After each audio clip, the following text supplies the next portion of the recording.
All right, in this video, we're going to do something a little bit different. We're going to talk about the flippening.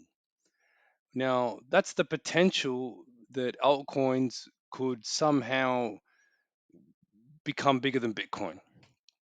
Now, I've wondered about this and I have my theories and I've always had my doubts about the Bitcoin pattern since the beginning. And slowly I've sort of come to have a particular count that to me makes a lot of sense, but it's not one that's easy to present if you don't know AriasWave, right? So unlike Elliott wave, where everything that shoots up to the moon is a wave three, with AriasWave, there's a couple of things to take into consideration if you don't just want to, be guessing what a wave is so much like you would if you use Elliott wave. So in this particular view, well, Bitcoin looks like it's moving higher for starters. And why would it be doing that when you have a lot of coins that are still kind of not moving, right? And I think there's a reason for that, and it's part of my flippening theory, which could happen. I believe it can happen. Anything is possible, right? Because think about this from just a basic IT point of view.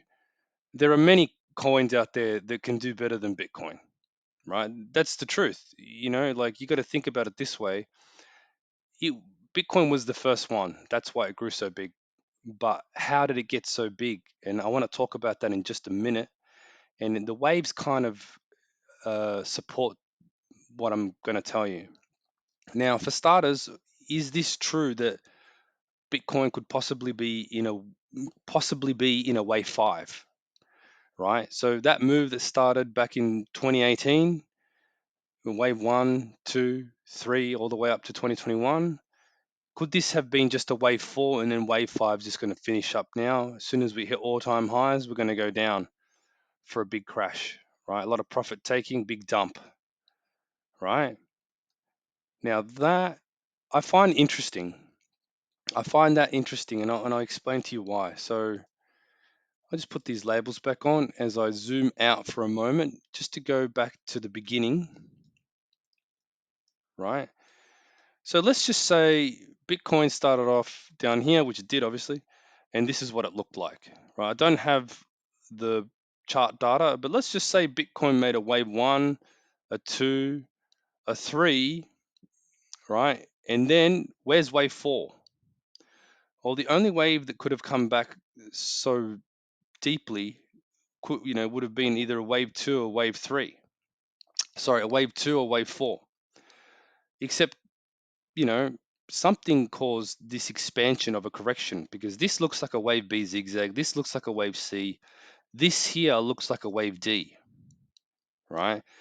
The wave C is, not as sharp as the wave A, uh, which makes sense in this particular case because we had what appears to be a five-wave move here, and a five-wave move is not a complete correction. So to me, this looks like we had an A, B, C, D, E, and then what looks to be possibly a completing wave five here. Now, a couple of things to back this argument up is that if this was to continue to go a lot higher, then why would it be so weak looking as a wave, right? Why would it be a wave five looking like this uh, if this was going to be like a wave one coming wave two or something like that, right? And this is the thing that really I can't shake this idea. So it's just become my flippening theory, right? Now, I don't really mess with Bitcoin too much, but to me the pattern is always been pretty fascinating. I believe that this got pumped through celebrity endorsements back in 2012 when the Winklevosses started buying into it around May, I think it was April 2012, right? And I believe that this spurred on, or this from the beginning was somehow pushed by the media, or I don't know, something happened to cause this market to grow, which obviously spawned a hell of a lot more other coins along the way, 20,000 plus of them, right? So, what is the aim of cryptos? To replace the sovereign currency, and it's allowed. Obviously, it'll get regulated properly eventually once they figure out how to do that. But for now, it's like, to me, what this appears to be is a very expanded 5 wave move that isn't just a straight wave 3, 4, and a 5 scenario.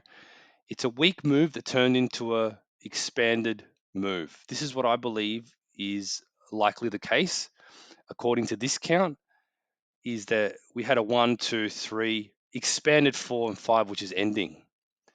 Now, if this is the case, and this does top out, soon, then I believe that we could see Bitcoin go much lower. I don't know how low. I I don't even want to comment on any of that sort of thing because it's not the point I'm trying to make here. We could even see a consolidation at the highs. Okay, it may not even break that wave E, except the wave E for wave 4.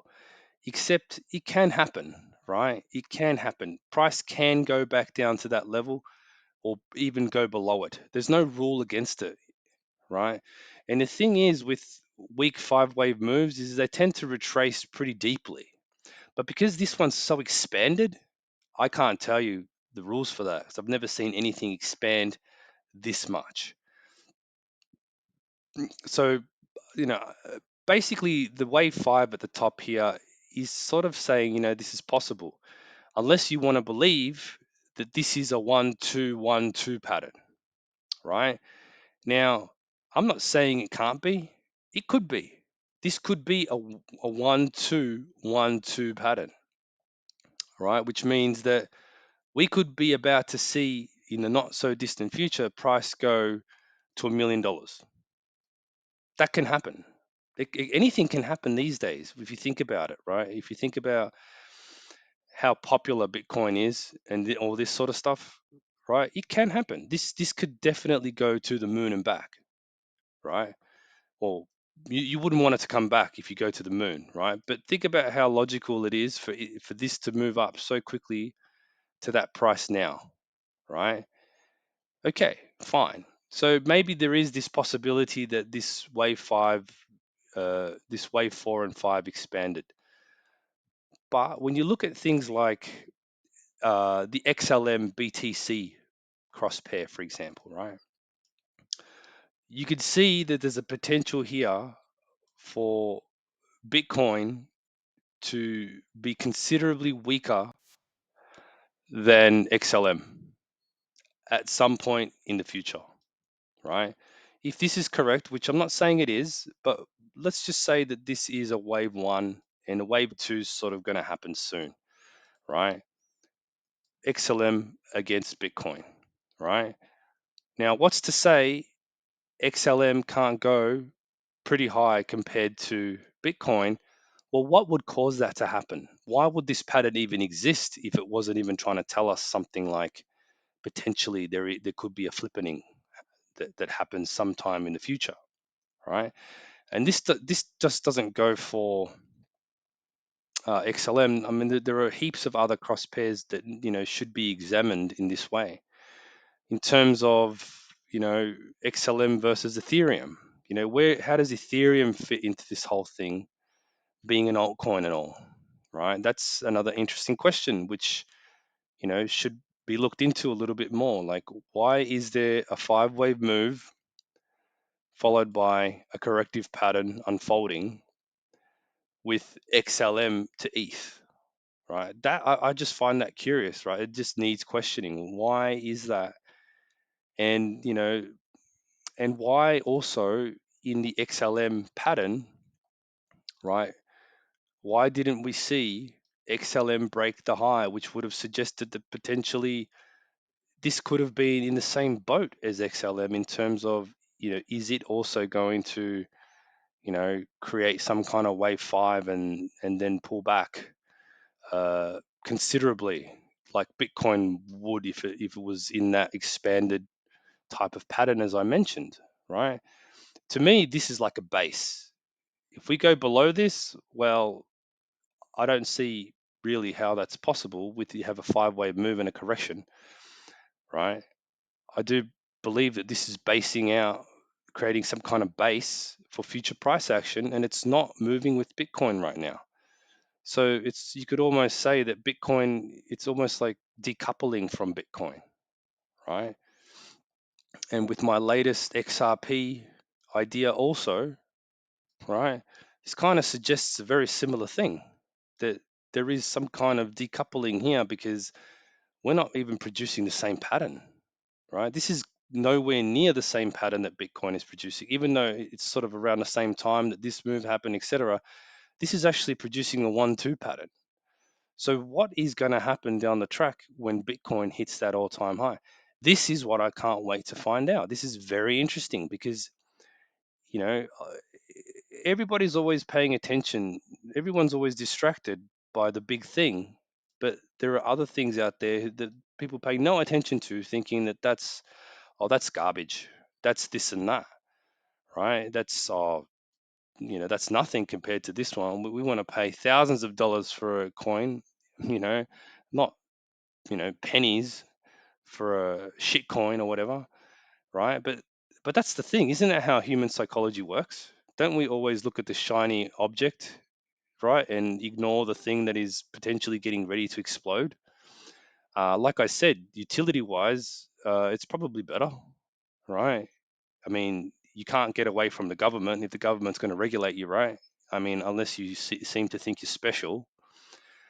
But for some reason, people just tend to go that way for some reason. I don't know why, but all these coins have the potential, but doesn't mean all of them will be the next big thing, right?